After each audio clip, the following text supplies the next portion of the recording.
Hoy nos encontramos con Jean-Nöel de Galzain. Él es cofundador y CEO de Wallix, una compañía francesa que tiene su foco en la gestión de accesos privilegiados, pero también en la seguridad en los entornos industriales y en el endpoint.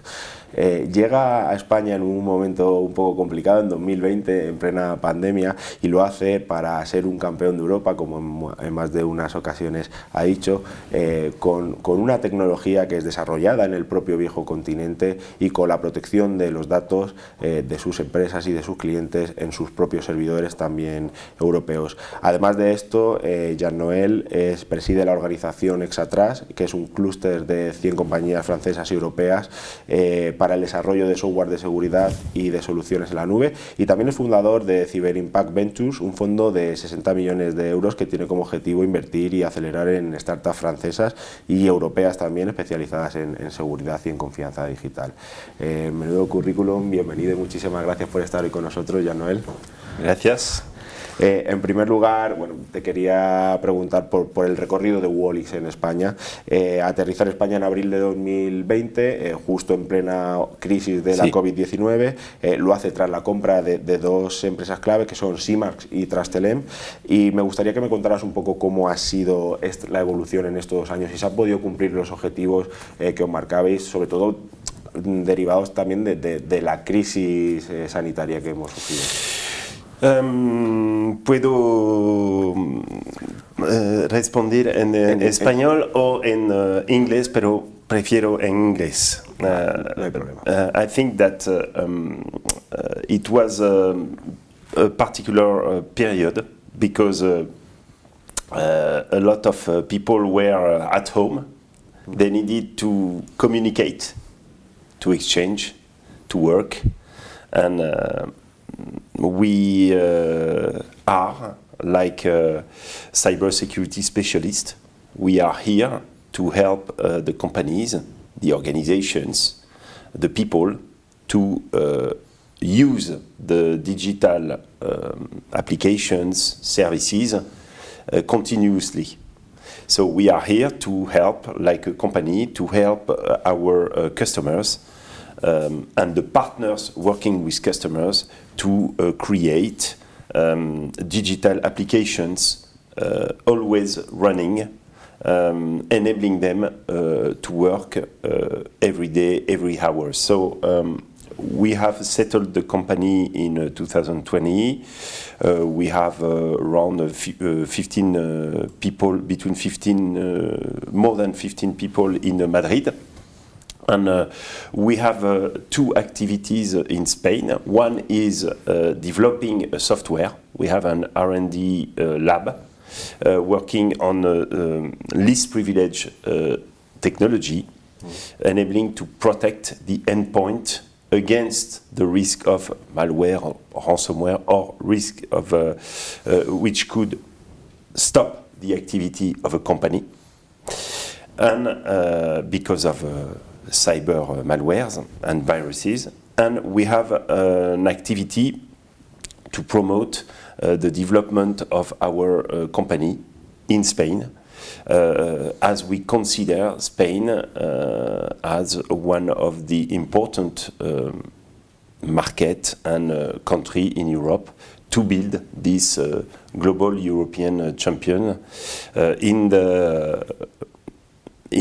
the cybersecurity space, with this specialty to propose the organizations and the company an easy to use technology to protect their identity and their access. We feel that in the future the access, the capacity to create, to open access to a lot of people, partners, customers, will give more agility to the organizations and the company, and will allow them to innovate and to work in a more efficient way with their environment. So it's key for the innovation of the people in our current and future world. And we have this particular value by being European. We think that it's also important to give them a kind of autonomy with their informations, personal informations, and industrial informations they have, as it is more and more a key asset for the organizations. It is a responsibility to protect the personal informations of the people, and it is the organization and the enterprise, the business responsibility to protect the access of the company. So we try to offer this particular profile in a global cybersecurity space where it is we are here to help the people to continue to work and live every day. Cuando llega Wallix a España también comentasteis que el país, Madrid, también es un poco la puerta de entrada a Latinoamérica, que tenéis planes de expansión en Latinoamérica. ¿Cómo van esa estrategia? We choose to begin in space and activity in space because we had an opportunity with Cymarx, Jorge Marcos and the team to join, I would say, the technology with this capacity to open new markets. So the market in Spain and Portugal, and yes, we are interested in proposing our solutions in Latin America, as we feel there are a lot of common interests between the different continents. So yes, we are working with companies. Most of our customers are in the healthcare industry, the retail, and the telecom, and in the industrials in general, or the companies using industrial systems in general. And there are a lot of our customers have, for example, different subsidiaries. They have different organizations in different countries, and some of them have, for example, their headquarters in the United States or in Europa, and they have subsidiaries in Latin America. So we have this capacity to deliver our platform, PAM for all, to help them to create, open, and to manage, to control their access in their whole subsidiaries, either in Spain, either in Europe, either in Latin America or other continents. So it is easy to deliver this technology that way, so we feel that working in Spain and being based in Spain could help us to develop the Latin American countries and markets. Volviendo un poco a la idea, volviendo a Europa, a la idea de ser un campeón europeo de la ciberseguridad, has comentado que en España tenéis un centro de desarrollo de software, protegéis los datos personales y empresariales dentro de los servidores de la compañía que están en Europa. Esa es una gran diferencia frente a los competidores norteamericanos, por así decirlo, frente a los grandes jugadores que ya no son solo de ciberseguridad, sino también genéricos que entran a la parte de ciberseguridad. We are in an industry where most of the leaders are American companies. And it is true that for the firewalls, for example, antiviruses, EDR, XDR, you find a lot of American companies proposing a lot of offers, competitive offers. We are in a particular space with identity and access management solutions, privilege and access management solutions. Both kind of solutions are key for the companies today because they need to manage their identities and they need to manage their access to realize their digital transformation. We have chosen to keep European and to create a European-based companies in terms of R&D, in terms of engineering, in terms of support, in terms of values in general and the way we are using and protecting the personal information, which is quite a big difference with many other approach and companies. And we try to keep that as a differentiator in our approach of the digital economy. And now we have been able to become a leader in the Magic Quadrant of the Gartner, which is quite important because we are able to propose one of the best solutions of the market with keeping this, I would say, European approach.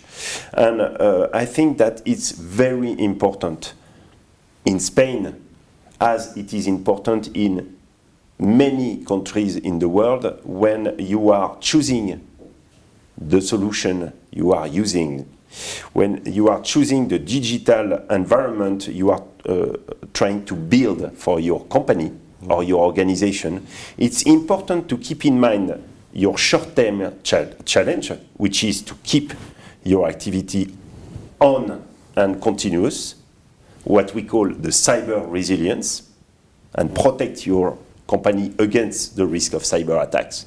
It is your priority in a short-term perspective, but you have a second priority. Your second priority is to be sure that you will prepare your company to be competitive for the future and to protect your assets. This is the reason why, for me, autonomy and sovereignty is as key as cyber resilience in the choice you are doing when you purchase, when you buy, when you deploy a solution.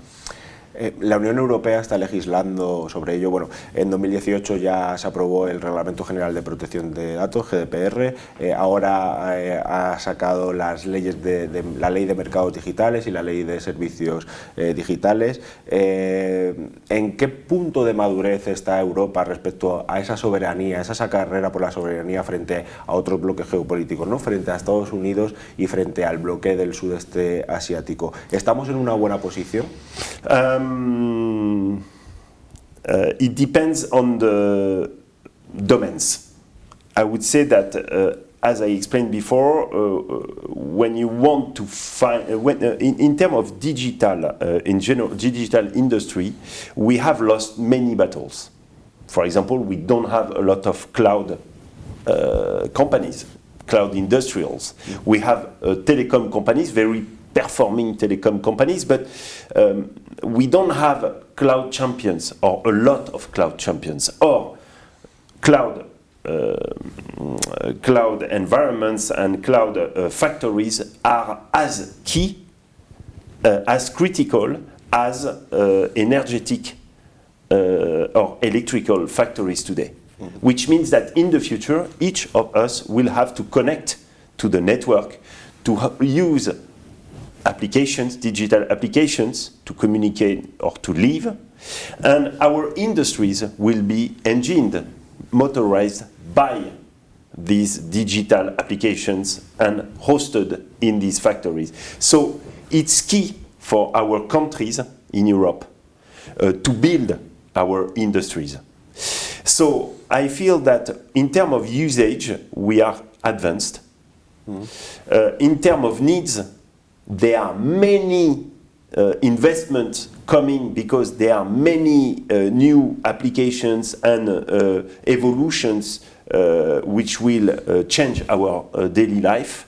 Mm-hmm. In the way we are going to transport ourselves, the way our cities will be managed and optimized, the usage of energy, which is key today for most of the people, how you optimize the usage of energy. So we have a lot of investments to put on the table to change, to modernize our global usage and industries. So I feel that we have lost a lot of battles, but we still have a lot of potential. Our main potential is probably our population, the people we are, mm-hmm. with the whole usage, with our whole usage, and our industry, which will modernize in the future. We are still in Europe, the first industrial in the world, and the first market in the world. These both important things should encourage our governments, should encourage our different organizations and investors to invest in priority in the development of an industry which could deliver products and services to all of us with our values and particularities, like GDPR in the digital industry to protect the data, personal data, industrial data, and the directive NIS, the NIS directive, which will help our different digital applications and infrastructure to be more resilient against cyber attacks. So we have lost battles, but we didn't lose the war. We could win the war. And I'm sure that the protection of personal data, the protection of data, could be a differentiator for the way we are creating a digital industry. Mm-hmm. Could we, for example, create digital innovations where the protection of personal and industrial data could be the standard? Mm-hmm. It is a question for me. Muy bien, pues muchísimas gracias, Jean-Nöel, un placer que estés hoy con CSO. Thank you very much for your invitation. Hola. Adiós. Ok, vale.